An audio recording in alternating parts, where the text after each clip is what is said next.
What's up, guys? Back today with a new feature. This one has been a long time in the making, highly requested from you guys, and it's optional products in the proposal itself that the customer can choose. Now, this has come up a lot. We had a lot of precursors leading up to this that we had to release in order to make this happen. So let's jump in. I'll show you how this works. Okay, so I'm in my demo account here, and we're going to create a proposal. So nothing has changed with regards to how this works. I'm going to create a proposal, select my client. Let's go, we've got a Dumps Easy client. Here we go. This is going to be a stage name. You know what stages are. Stages can be job locations. You used to use stages for optional products if you wanted to. They could actually be different stages if you wanted to break them out into different jobs or different stages of the same job, if you will. Typically, these are used for completely different locations with different products or different services, but you want to control it within the same bid. So this could be like Chick-fil-A, parking lot, crack seal, and seal coat, okay? So here we go. Let's find a Chick-fil-A in Logan. Great. I'm going to continue. So let's say that they asked for a crack seal bid. They want to patch the cracks, but you want to also offer them an optional seal coat product, right? You're trying to upsell them to do the seal coat and clean up everything. So we can measure on map. For the sake of this video, I'm just going to say they've got 1,200 linear feet of cracks. That's probably a lot for that little parking lot. And then this is where we're going to add another product. And this is going to be my seal coat. We'll do our PMM. Same thing with the measurement, right? All of this is all the same. You can measure this. And for the sake of this, I'm just going to show you a quick measurement. Bingo. Okay, 10,000 square feet. This looks great. Notice this new optional field over here. So I'm going to check the optional option for the seal coat. Optional checkbox for the seal coat. Now this is where it gets really cool. If I send this to myself, this is great. I'm going to come back to these buttons here, okay?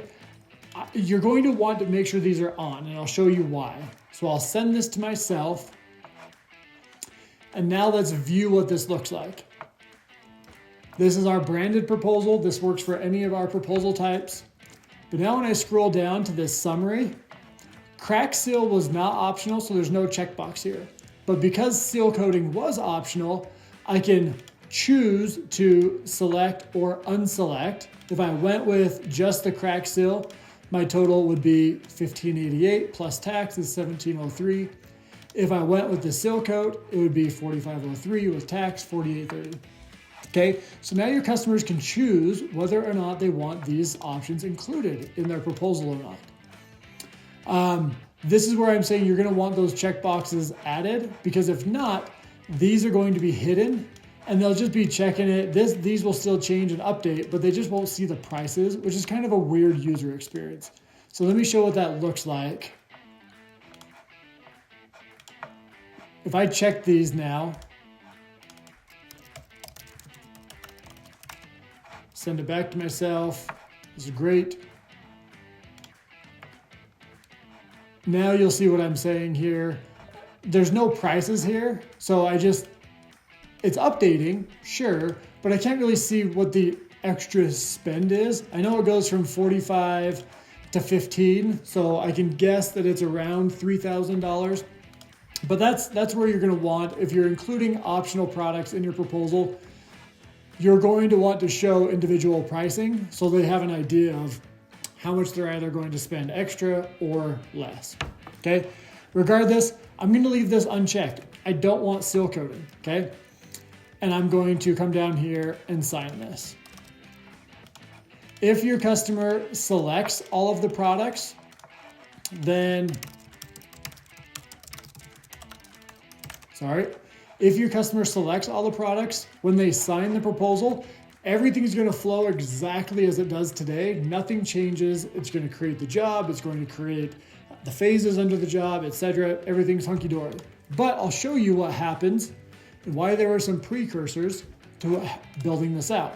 So 7468, if I come back into this proposal now after the customer signs it, 7468, you'll notice that we've created a new version. So remember we released versions a month and a half ago, I don't remember, but it's created a new version. So 1588.76, that's the price that they selected. Okay, 1588.76 for that product. The proposal amount itself was higher than that, but that was for that one product. This is the proposal amount in total, 1703.95, 1703.95 without the crack seal. However, this is where it's kind of cool.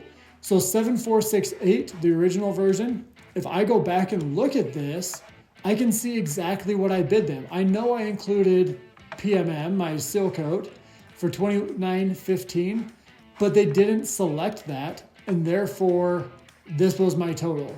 This was my total, okay? So we're still keeping a history of what you sent them, even though they didn't select or choose all of the optional products. You can always refer back to that and see what they had. But because this is all they selected, now when I come into my schedule, sorry, I've got some filters on here I've got to remove. Now when I come into my schedule, I've got only my crack seal phase because that's all they selected. This was the total for that crack seal, and now I can go ahead and schedule that and keep going. So this really simplifies the way that optional products can be added to proposal, gives your customers the simplicity of picking and choosing what they want without having to come back and tell you, I want this product or that product, right?